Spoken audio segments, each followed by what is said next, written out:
आज हम EMRS exam जो कि PGT और TGT के लिए हो रहे हैं, आज हम उसकी कंप्लीट स्ट्रेटजी देखेंगे। उसमें आपके मेन पॉइंट ये रहेंगे, मैं कंपेयर भी करूंगा TGT PGT में जो सब्जेक्ट हैं आपको कहाँ से करना चाहिए। सबसे पहले मैं बात करूंगा कोर्स और क्लासेस की, फिर नोट्स की। नोट्स के लिए बहुत लोग परेशान हैं। फिर सेफ स्कोर आपका कितना रहने वाला है, या फिर आप कितना स्कोर करेंगे तो कि वो सेफ़ रहेगा, आपका सिलेक्शन पक्का हो जाएगा उतने में।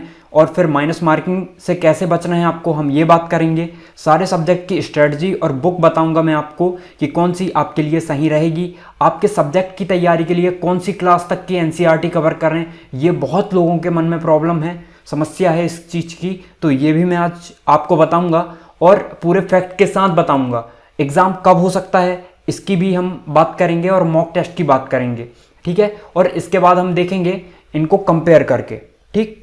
तो सबसे पहले हम बात करते हैं कोर्स और क्लासेस की।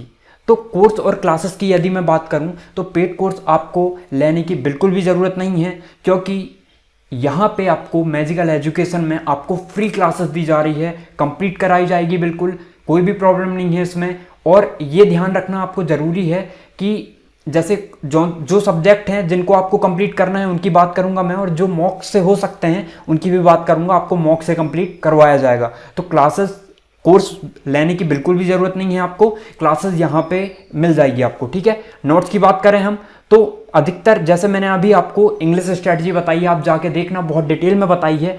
आप जैसे 3 लेवल पे डिसाइड किया है मैंने कि जो भी लोग जो हिंदी मीडियम से हैं या फिर जिन्होंने CTET भी संस्कृत से किया है उनके लिए भी, और जो इंग्लिश मीडियम के हैं या जिनकी तैयारी इंग्लिश की अच्छी है, सबके लिए बताया है कि आप कैसे अपने नंबर को इंक्रीज़ कर सकते हो। तो आप वहाँ से जाके देख सकते हो। नोट्स के बारे में बताया मैंने सभी सब्जेक्ट के लिए।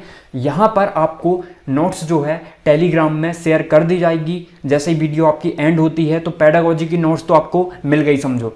अब बात करते हैं हम अलग अलग सब्जेक्ट की, तो मैं वहाँ पे आपको नोट्स बता दूंगा। अब हम बात करते हैं सेफ।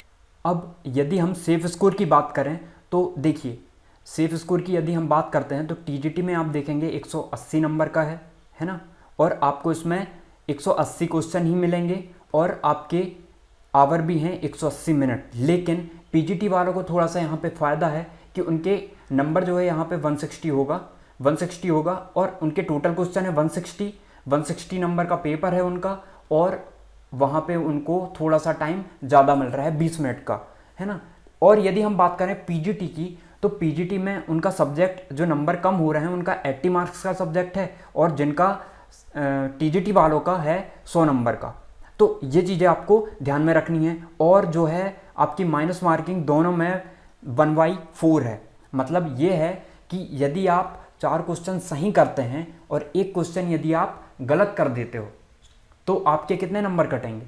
आपके नंबर 1.4 कटेंगे, मतलब कि आपके 0.25 नंबर कट जाएंगे। और यदि मैं अच्छे से बताऊं आपको तो यदि आप 4 क्वेश्चन गलत कर देते हो तो आपका 1 नंबर कट जाएगा। सिंपल सी बात ये है, ठीक है। तो ये आप समझ गए होंगे माइनस मार्किंग से कैसे बचना है, मैं इसके बारे में बात करूंगा। अभी हम बात करते हैं आपका सेफ स्कोर कितना रहने वाला है।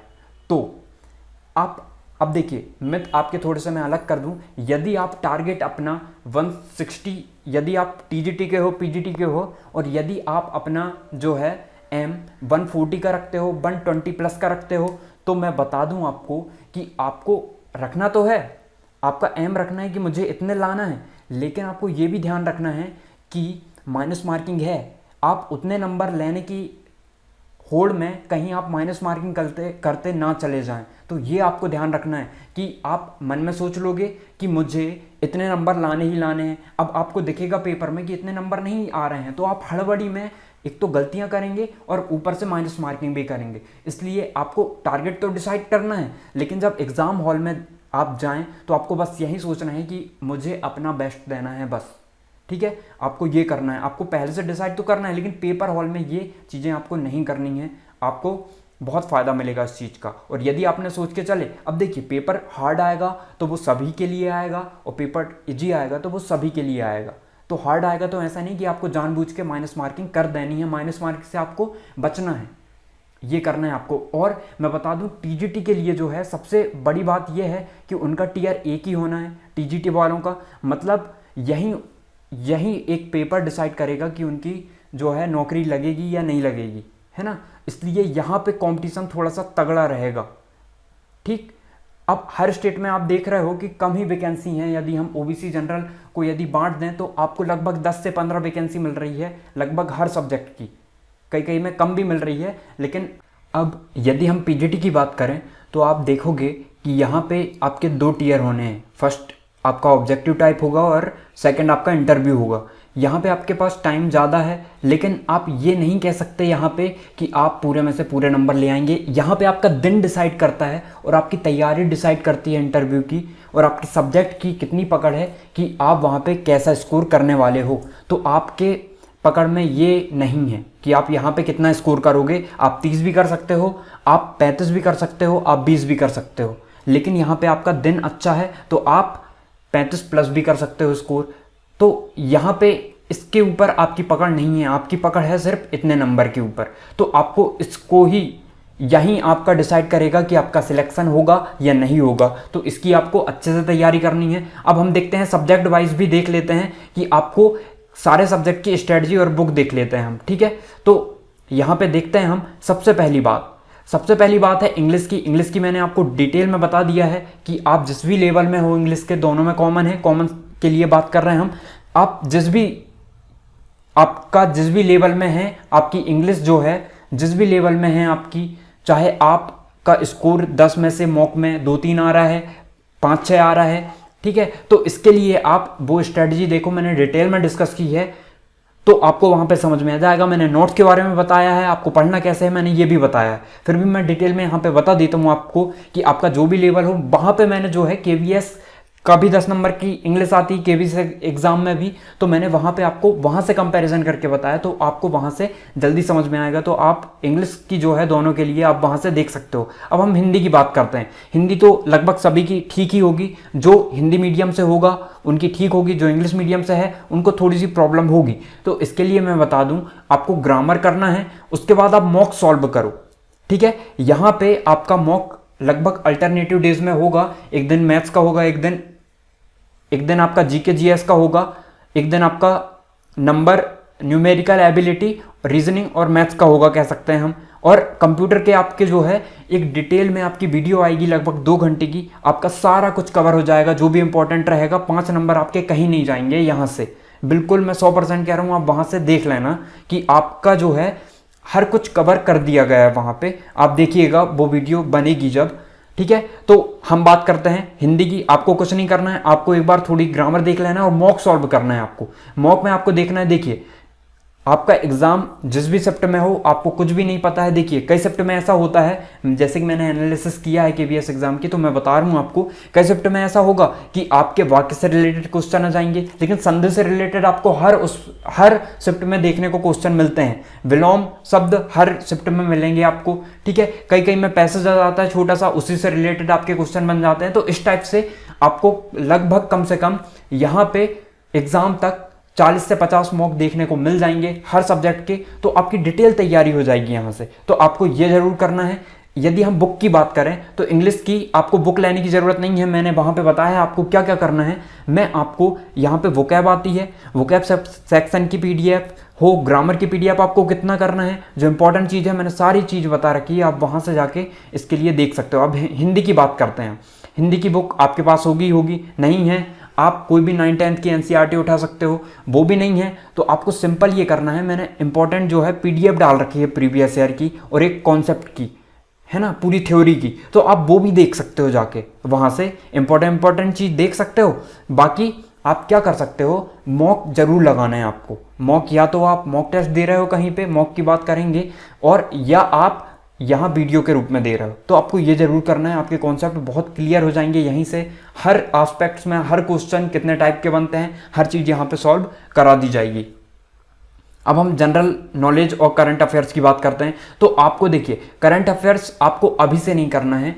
आपको क्या काम करना है, आपको मंथली जो वीडियो मिलती है, आप जो है या तो आप क्रेजी जी के ट्रिक से कर सकते हो यदि आप हिंदी मीडियम से हो, या फिर उत्कर्ष क्लासेस है, बहुत से ऐसे प्लेटफॉर्म है जहाँ पे आपको मंथली करना है, ठीक है। और कहाँ से कहाँ तक की करना है, आपको जनवरी से लेके एग्जाम के 1 महीने पहले तक की कर लेना है करंट अफेयर्स। यहाँ से आपके लगभग 3 क्वेश्चन देखने को मिल जाएंगे, मैक्सिमम 4, ठीक है। तो करंट अफेयर्स का वेटेज ज़्यादा रहेगा तो आपको ये जरूर करना है। जनरल नॉलेज की बात करें तो स्टैटिक क्वेश्चन आपको ज़्यादा मिलेंगे। स्टैटिक मतलब इसकी पीडीएफ मैं आपको डाल दूंगा, ठीक है, टेलीग्राम चैनल पे, लिंक डिस्क्रिप्शन में मिल जाएगी आपको। जनरल नॉलेज के लिए आपको क्या करना है, जनरल नॉलेज के लिए आपको स्टैटिक क्वेश्चन ज़्यादा करने हैं। जैसे कि आपके ऐसे क्वेश्चन बनेंगे या फिर आपके देखिए इस टाइप के क्वेश्चन बनेंगे कि राष्ट्रीय उद्यान के बारे में बन गया, या फिर किसी फैक्ट के बारे में बन गया, या सबसे लंबी चीज हो गई, सबसे प्रथम महिला हो गई। इस टाइप के क्वेश्चंस आपके ज़्यादा बनेंगे। इन महापुरुष को किस नाम से जाना जाता है, बुक से रिलेटेड आपके क्वेश्चन बनेंगे तो स्टैटिक बनेंगे। ज़्यादा आपको डीपली हिस्ट्री ज्योग्राफी कवर नहीं करते चलना है। जितना ज्ञान है उनका उतना ठीक है। बाकी आप क्या कर सकते हो, जब इसका मॉक टेस्ट करवाया जाएगा तो यहाँ से आप देखोगे बहुत से क्वेश्चन आपको मिलेंगे। तो देखिए जीके और जीएस सेक्शन बहुत वास्ट सेक्शन है। आप यहाँ पे कुछ भी नहीं कह सकते क्या आ सकता है क्या नहीं आ सकता है, लेकिन करंट अफेयर जरूर करें। आपको 2 से 3 क्वेश्चन 4 क्वेश्चन देखने को जरूर मिलेंगे। और कहाँ से कहाँ तक करना है मैंने आपको बता दिया है, कहाँ से करना है ये भी बता दिया है, और कैसे करना है। जनरल नॉलेज की बात करूं तो जितनी आपकी तैयारी उतनी ठीक है। आप बाकी के सब्जेक्ट में ध्यान दो, क्योंकि यहाँ पे जिसकी तैयारी बहुत अच्छी भी है तो वो भी 100% नहीं कह सकता कि जो मैंने पढ़ा है वहीं आ जाए। इसलिए आप सिर्फ क्या करो, स्टैटिक पोर्शन कर लो अपना, अपने डांस फॉर्म्स हो गए, ये चीज़ें जो है ये इंपॉर्टेंट है, ये आ सकती हैं। अब ऐसा नहीं कि आप हिस्ट्री ज्योग्राफी साइंस इकोनॉमिक्स सब करने लगो, तो ये नहीं करना है आपको। जो इंपॉर्टेंट है इसकी पीडीएफ आपको मिल जाएगी। अब हम बात करते हैं रीजनिंग की। रीजनिंग की आपको कुछ भी नहीं करना है, आपको सिर्फ और सिर्फ मॉक लगाना है। ना कोई बुक खरीदनी है ना कुछ करना है, सिर्फ आपको मॉक टेस्ट लगाना है।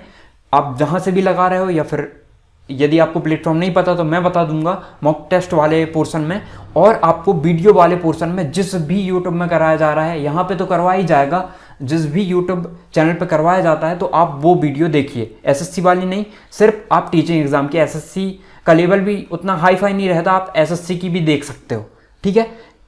रीजनिंग में आपको समझ में आ गया होगा। अब न्यूमेरिकल एबिलिटी में बात करें हम, न्यूमेरिकल एबिलिटी में अरिथमेटिक पोर्शन रहेगा आपका। अरिथमेटिक पोर्शन के लिए आपको क्या करना है, देखिए यहाँ पे यदि जो पहली बार मैथ्स पढ़ रहा है तो उसके लिए थोड़ी सी प्रॉब्लम होगी, वो इतने सारे टॉपिक कवर नहीं कर सकता। लेकिन आप एक चीज़ बहुत अच्छे से कर सकते हो कि आपको करना है, देखिए आपके पास टाइम बचे लास्ट में तभी आप यहाँ पे करो, क्योंकि सिंप्लीफिकेशन का एक क्वेश्चन आपको देखने को मिलेगा ही मिलेगा। नंबर सिस्टम का एक क्वेश्चन मिलेगा आपको। किस टाइप के मिलेंगे ये बताऊंगा मैं आपको जब हम मॉक टेस्ट डिस्कस करेंगे, तो आपके हर टाइप कवर करवा दूंगा, वहीं से आपको आ जाएंगे। प्रॉफिट एंड लॉस से आएंगे तो आपको कुछ नहीं करना है, आपको सिर्फ फॉर्मूला एक बार देख लेने हैं बस। तो इसके बारे में मैं आपको बता दूंगा। कंप्यूटर के बारे में मैंने बता दिया आपको कि कंप्यूटर की कंप्लीट एक वीडियो आ जाएगी, वहाँ से आपका कवर हो जाएगा। टीचिंग एप्टीट्यूड करवा ही रहा हूँ मैं, इसकी नोट्स भी डेली टेलीग्राम चैनल पे अपलोड हो जाती है। बहुत लोगों का है कि उनको नहीं मिल पा रही है नोट्स, तो इसकी नोट्स मैंने, यदि आप हिंदी इंग्लिश मीडियम के ज़्यादा रुझान अपना नहीं दिखा रहे हैं, इसलिए मैंने जो है सिर्फ हिंदी मीडियम में कर रहा हूँ। यदि आप कहेंगे तो इंग्लिश में भी टाइप हो जाएगी। सब्जेक्ट की बात करें, सब्जेक्ट को लेके बहुत लोगों को प्रॉब्लम है। सब्जेक्ट यदि हम टीजीटी की बात करें तो वहाँ पे बोला है कि आपका सिलेबस जो है 10 तक का रहेगा सीबीएसई का, और आपका डिफ़िकल्टी लेवल जो है 12th लेवल तक का रहेगा। तो यहाँ पे जो है बहुत लोगों को मिथ है, बहुत यूट्यूब चैनल ने आपको कुछ भी बताया होगा, लेकिन मैं आपको बता दूँ कि एनटीए जो है आपका जेई जैसा एग्ज़ाम भी करवाती है, तो वो सिलेबस जो देगी उस पर अडिग रहेगी, ठीक है। तो आपको कुछ भी नहीं करना है, आपको बस इतना करना है। अब जैसे मैं मैथ्स की बात करूं तो यदि ट्रिग्नोमेट्री आपकी 10th में है तो आपको 11th 12th की इन्वर्स ट्रिग्नोमेट्री भी करना ही पड़ेगा, क्योंकि आपका लेवल डिफिकल्टी लेवल जो है वो वहां तक का रहेगा। तो आपको बस ये करना है, आपको 9th 10th की पहले करना है, ठीक है। अब आपका एरिथमेटिक पोर्शन में जो है आपका ज्योमेट्री हो गई, तो आपकी ये 6th 7th 8th में 9th 10th में भी है कुछ, तो आपको ये है कि वहाँ से करना है। आपको 9th 10th की आप कर लीजिए अच्छे से। उसके बाद यदि टाइम मिलता है तो 6th 7th 8th की कर लो, वहाँ पे बहुत जल्दी हो जाएगा। या आप वहाँ पे नहीं भी करते हो ना तो यदि आप ये वाले पोर्शन कर लेते हो तो आपका 6th 7th 8th portion complete हो जाएगा। कुछ एडवांस मैथ्स के रहेंगे तो वो आप देख सकते हो अलग से। तो आपको ये करना है, सबसे पहले 9th 10th करना है। उसके बाद जो भी आपका जो सब्जेक्ट जो पोर्शन आपका जो टॉपिक आपके 11th 12th में मिल रहे हैं तो आपको वो जरूर करना है, वही लेवल का आएगा। जब ये चीज़ें कंप्लीट हो जाती हैं आपकी, तो आपको जो है उसके बाद जो 11th 12th के हैं उनके जैसे मैट्रिक्स हुआ और आपका इनवर्स जो है डिफरेंशिएशन इंटीग्रेशन हुआ, ये चीज़ें आपको एक बार देख लेनी है, इनसे क्या होगा आपका, सिर्फ आप यदि इनके फॉर्मूला ही देख के चल जाते हो तो इतना ही सफिशियंट है। और आपके पास टाइम कम है, इसलिए मॉक देना बहुत ज़रूरी है, आपकी स्पीड बढ़ाना बहुत ज़रूरी है। तो ये चीज़ आपको समझ में आ गई होगी। अब हम बात करते हैं आपके सारे एग्जाम की स्ट्रेटजी और बुक्स हो गई। बुक्स आपके लिए अब मैं यहाँ पे बता दूँ, अदर सब्जेक्ट की बात करूँ मैं, अदर सब्जेक्ट में भी ऐसा ही रहेगा। अब देख, जैसे हिस्ट्री वाला है कोई, वो टीजीटी के एग्ज़ाम की तैयारी कर रहा है, तो हिस्ट्री में क्या है, 3 पोर्शन है आपका, या तो मिडिवल आएगा, या फिर मॉडर्न आएगा, या फिर आपका एंशिएंट आएगा। तो आपको क्या करना है, कंप्लीट तो करना ही करना है। 9th-10th का कर लो आप, 11th-12th का भी कर लो, क्योंकि देखिए आपकी ये भी तैयारी हो रही है जनरल नॉलेज की उससे, और आपका सब्जेक्ट भी अच्छा हो रहा है। और जो टीजीटी का है तो पीजीटी का है तो उसको कोई दिक्कत ही नहीं है, वो तो 11th-12th का भी करे, 9th-10th का भी करे, उसके दोनों चीज़ कवर हो रही हैं यहाँ पे। तो आपको सब्जेक्ट से लेकर भी कोई प्रॉब्लम नहीं रहेगी। बुक्स की बात करें हम, तो बुक्स में आपको जो है, यदि आप पीजीटी की तैयारी कर रहे हो तो मैंने एक सबसे पहले जो है एक नोट्स आपको डाली है, बुक की अपलोड की है टेलीग्राम चैनल पे, तो आप वो देख सकते हो। वहाँ से आप टाइप देख सकते हो किस किस टाइप के क्वेश्चंस बन रहे हैं, तो आप वहाँ से उसको रिलेट करके तैयारी कर सकते हो। आपकी बुक खरीदने की ज़रूरत नहीं है। मैथ्स की बात कर रहा हूँ मैं। अदर सब्जेक्ट की बुक की बात करें तो आप एनसीईआरटी पढ़ सकते हैं, और प्रीवियस ईयर क्वेश्चन की आप प्रीवियस ईयर के लिए कोई भी खरीद सकते हैं, DSSB की। KBS में तो आता नहीं है सब्जेक्ट टीजीटी में, तो आप DSSB की ले सकते हो बुक, और NBS की ले सकते हो, दोनों का मिक्स करके आएगा। तो आप वो बुक ले लो कोई भी। मैं बता दूं आपको, एक यूथ पब्लिकेशन की आती है, उसकी बुक थोड़ी सी अच्छी रहती हैं, तो आप वो ले सकते हो। अब हम देखते हैं, ये कवर हो गया। एग्ज़ाम कब तक होगा, अब मैं बता दूं कि कुछ लोगों का है कि फिर से फॉर्म भरने की डेट बढ़ चुकी है। तो देखिए, हर एग्ज़ाम की बढ़ी है, और NTA जो है आपका, वो JEE तक के एग्ज़ाम करवाता है। तो आप बिल्कुल भी 100% यहाँ पे रह सकते हैं कि टाइम पे हर चीज़ होगी आपकी। बस देखिए, अभी थोड़ा सा उन्होंने इसलिए किया है, हर एग्ज़ाम की पढ़ाई सिर्फ इसकी EMRS अकेली की नहीं बढ़ी है, हर एग्ज़ाम की जो है, जो NTA करवाता है, लगभग सभी एग्ज़ामों की उन्होंने फॉर्म फिलिंग की डेट बढ़ा दी है। अब देखिए, जब भी लास्ट फॉर्म जब भी तक फिल होते हैं, उसके 1 महीने के बाद, 1 महीने के बाद हम कह सकते हैं कि आपका एडमिट कार्ड के लिए आ जाता है। तो आप देखिए, आप जितना डिले मान के चलेंगे ना, आपकी तैयारी उतनी ही इफेक्ट होगी। तो इसलिए आप सोचें, यही सोचें कि आपका अगस्त में फर्स्ट वीक में एग्ज़ाम हो जाएगा, इस प्रकार से आप तैयारी कीजिए।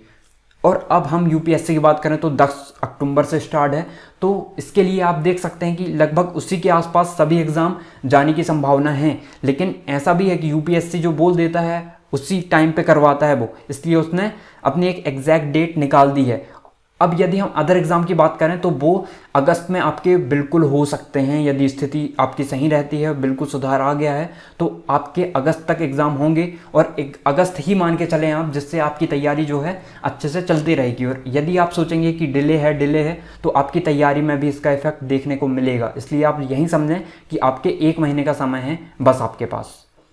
अब हम देखते हैं 1 से 2 महीने का। मॉक टेस्ट कहाँ से देना, मॉक टेस्ट बहुत ज़्यादा ज़रूरी है। आप देखोगे, अभी आप फर्स्ट दे के देखो, फ्री आपको कहीं से भी मिल जाएगा। लेकिन आपको ये ज़रूर देख लेना है कि आपके सब्जेक्ट का उस टेस्ट, जैसे कोई भी आप जहाँ से भी दे रहे हो तो वहाँ पे मॉक टेस्ट है क्या नहीं है, ये चीज़ देख लेना आप। और यदि मॉक टेस्ट कहीं नहीं भी मिलता है तो आप टाइमिंग लगा के क्वेश्चंस को करें, जिससे आपको उसकी भी ज़रूरत नहीं पड़ेगी। लेकिन मॉक टेस्ट का कोई तोड़ नहीं है, यहाँ पे सॉल्यूशन भी अच्छे मिल जाएंगे आपको। यदि मैं टीजीटी की बात करूँ तो हर सब्जेक्ट की आपको टेक्स्ट बुक में मिल जाती है, तो आप वहाँ से जाके देख सकते हो। लेकिन सबसे खरीदने से पहले आपको यही देखना है कि आपको सही लग रहा है क्या नहीं वो। और यदि आप वहाँ से लेना चाहते हो टेक्स्ट बुक से, तो आप किसी के लिंक से लें, जिससे आपको 10% का जो है डिस्काउंट मिल जाएगा।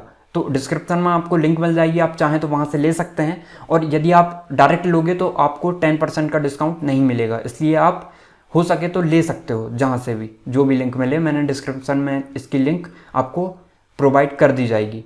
तो आपको समझ में आ गया होगा आपको कैसे क्या करना है।